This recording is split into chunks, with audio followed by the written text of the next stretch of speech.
What is Moos to you? Oh, I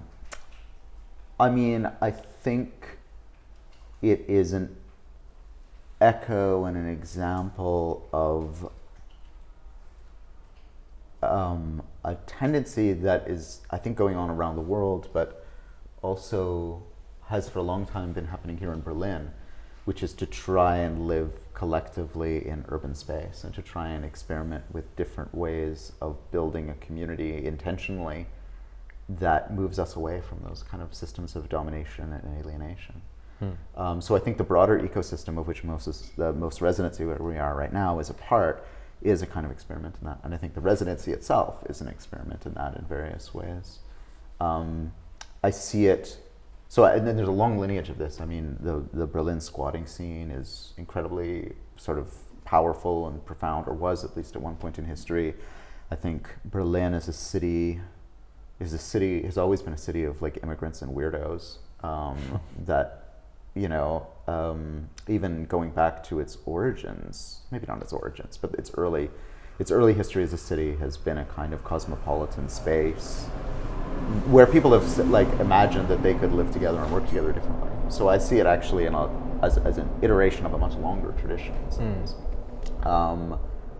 Yeah, and then I think the residency center itself is also a kind of experiment in like, how could we create a space together that would be sort of nourishing and enabling and inspiring, that creates a space for weird things to happen. And what kind of projects are you working on here? When I arrived in January, I was working very hard on concluding the palm oil book. And then following that, I was working quite hard on a series of events. One of them was a launch for the book. Another was a Passover Seder, which I do every year, but this year I did with like a lot more people than usual. Usually we have 12 to 16 people. I think this year we had like 30 or 40. And it's a sort of social justice, decolonial themed ritual built within and out of the kind of Jewish tradition, as I was mentioning before, that in some way I grew up in exile from, but our family was trying to reinvent. And right now I'm working on board games. So I've been working this whole time on a board game called Clue-anon, which is Clue-anon, which of course is a pun on QAnon, the conspiracy theory. And it's a game that me and my colleagues developed as a way of thinking through why conspiracy theories are so attractive, but also so dangerous. So that's a kind of competitive deduction game between different players. And then I'm also working on a new cooperative game, which is it's almost ready in its alpha version to be playtested, called The Gods of Moos. And that's it's a cooperative game that the theme is like, what if the gods of ancient Greece were here trying to create a residency center in Berlin in 2022 in the wake of a global pandemic. And of course, the gods of ancient Greece have incredible powers, but they also have very distinct needs and very big personalities. So in a way, it's a game that we can play together to help us think through the challenges we're all facing and dealing with, trying to live collectively in a somewhat difficult time. But not have to necessarily talk about ourselves, because we are all role-playing as a different character with these kind of very stark archetypes. You mean it as a way to talk about ourselves without talking about ourselves? Maybe not quite that direct. I guess it would be a way for us to think through and come to terms with our common challenges in a way that removes our egos from the situation, in a certain sense. Because we don't have to identify with what's being said or who's saying it now. Yeah, and the interesting thing about the archetype of the Greek gods is, these are gods that have been in myth and legend for thousands of years. So there's an element of it that we all inherit because it's just part of the cultural milieu of so-called Western society, whatever the hell that is. But it's also, these are characters that they're very human. They have very human needs, very human tendencies. So in a weird way, it's like you take all of the traits, good and bad, of all of the people in the house or the residency center, and you put them in a jar and you shake them up and you redistribute them. And you recognize different parts of yourself in the archetype of each god, Maybe there's characters like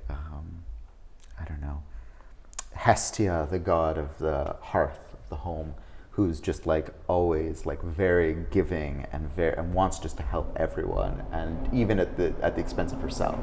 Or you have a character like Poseidon, who just really doesn't like anyone. Like it's just like a kind of a irascible, difficult person who just wants to be in his underwater lair most of the time, but has amazing resources to offer.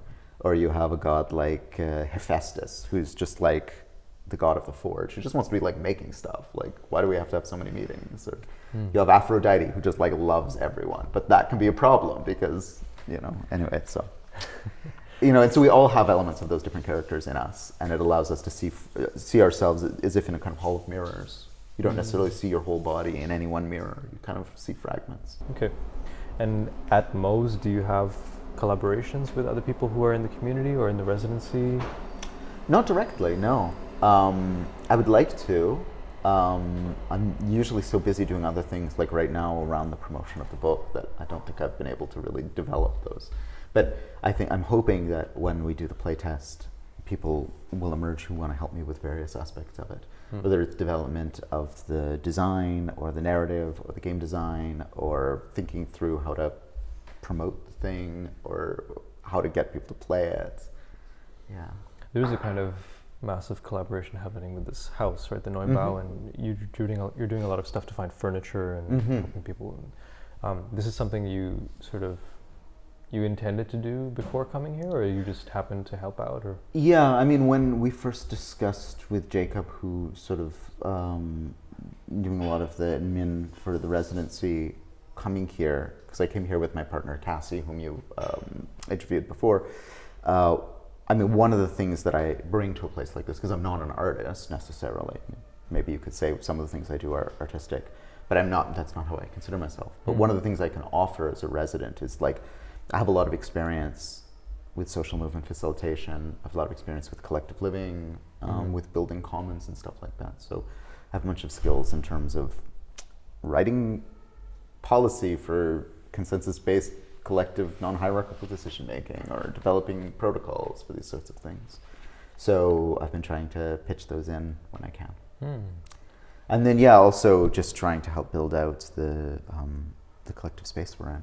So yeah, recently I've been sort of going around Berlin in a van picking up furniture to build out kind of our collective space. So the residency is also this giant co-living experiment.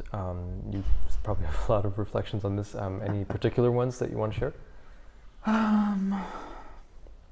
Well, I think it's there's some very nice parts of it. I mean, I think everyone is really an interesting person, and everyone's very generous in their way.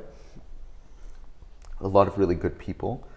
I think we're only now, after maybe 4 or 5 months, really building out the kind of structures and shared expectations that are what I'm used to in a collective living experiment. I think there's been a lot of trial and error. For me, I mean, I don't identify always as an anarchist, but sometimes I do, in the sense that I believe that humans can organize themselves without the need for top-down authority. Management. Yeah.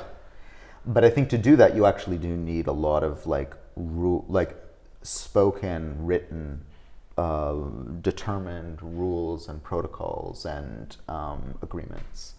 And I think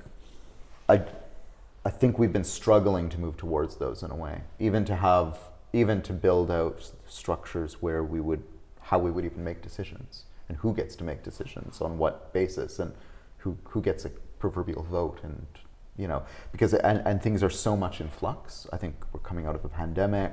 Maybe we're coming out of it. I don't know. The pandemic is shifting and morphing. Yep. There's a massive refugee crisis in the city. We're in a world in crisis.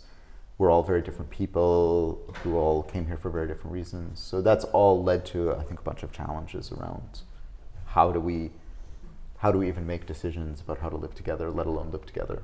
And that has challenges. Any other reflections on co-living? I guess I think it's really important, because whether we like it or not, most of us will have to at some point. the model where everyone dreams of and strives towards living in their own self-contained suburban home and relying on their food and other necessities of life through markets. That's going to become increasingly impossible for most of humanity, including most of humanity in rich countries. I mean, already we're seeing it with the aging population where like elderly people are being put in collective living situations. We just don't call it that, right? We call it a retirement home or an assisted living facility. But that is, in most cases, a market-mediated collective living situation. And it's mediated by, some people are paid to be caregivers and provide a service, and some people pay to receive that service. But I think that's happening more and more. I mean, here in Berlin, there's a major housing crisis. People are living collectively, whether they want to or not, in shared flats, shared accommodations. And that's going to happen more and more and more. And there's a way that we can do that, as the example of the sort of retirement home indicates, where we just trust how that's going to work to markets and increasingly to large corporations. Or, here in Berlin, something like 70 to 80% of the housing is owned by like 3 corporations. So we are living collectively. Like when you think about a building on the corner where, that has 20 apartments, that is a form of collective living. 20 units of people are collectively living together. And yet the way that they live together collectively is completely mediated often by the market. They don't even know each other's names. So, and if you think about even a city, it's a form of collective living. Or if you think about a country, it's a form of collective living. All these are forms of collective living. So there's something hidden in plain sight that we as a laboratory here at Moos are experimenting with in a different way. And I think it's actually really important because if we just leave all of those forms of collective living up to the market, it's going to first of all mean that only those with money and resources get to really have any meaningful options. But also, if we are as 7 to 8 billion humans living collectively on a planet, that we also just can't leave that form of collective living up to the market, because we will destroy ourselves. We'll destroy the ecosystem if we all just compete tooth and nail for resources completely unnecessarily. So I think even though it's a very small, very humble, and very problematic experiment in collective living, I just feel it's important for us to connect what we're doing here to a much bigger struggle. To kind of, and in some ways I don't want to be over dramatic, but it's it is the struggle of our time and the greatest struggle that our species has ever had to encounter. How to coexist. Yeah. And how to live together. How to produce life together, ultimately, how to care for each other, care for the thing that we call resources, but should probably call relations. How do we... Oh, wow. Yeah. Yeah, how do we do that? And how do we do that, with 12 people in a house, and then how do we do that with 8 billion people on a planet? Anything that you learned from your experience here that you want to share? On one level, personally, it's been a big learning experience because, of course, I, like most other people, spent the previous year and a half or 2 years in a kind of isolation in a very contained space. So I learned a lot about myself and how I've changed in the past few years from when I last had a kind of collective living thing. I'm 40 now, so it's very different to be in a collective space as a 40-year-old than it is as a 30-year-old. It's just one is a different person. One's body is different. What one finds easy and hard are different. I think there are other things I learned that I just don't think I would be able to put a finger on. But about collective living, or really anything else in your experience at Moos, Yeah. I mean, I think I'm reaffirmed in my feeling that it's really important to have stated, even written structures and agreements early on. I think we have a tendency to imagine, as people who are in favor of freedom and personal freedom, which I'm very in favor of, that any kind of noted expectation or agreement or set of rules is oppressive. But I don't think that's true. I actually think that if they're consented to by everyone, they create a structure where we can work together and feel like we have boundaries. I don't think it answers every problem, but I think I'm reaffirmed in my feeling about that. Often here by the absence of that.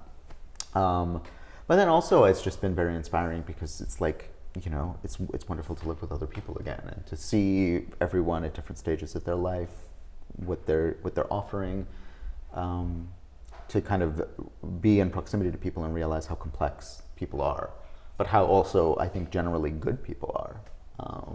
You know, it's easy when you're in a position like mine, it's like as a kind of social researcher, to like engage a lot with like the horrors of the world and the terrible things humans do. It's nice to be around good humans. Where can people find out more about you? Probably my website, which is just my name.com, maxhaven.com. There's an I in Haven. It's often misspelled. I mean, it's kind of funny because often when I travel internationally, people think it's a made-up name because it kind of has this weird, weird resonance. But yeah, that's probably the easiest place. I just realized Max Haven rhymes with tax haven. It does, right? I've been trying to milk that for years. I've never thought about this. Yeah, 2 letters, just 2 letters away. I was just hoping that someday some like billionaire would like sign a check wrong and I would like millions of dollars would be deposited in my account, but it hasn't happened yet. Well, great to chat with you, Max. Thanks for being here. Yeah, thanks so much.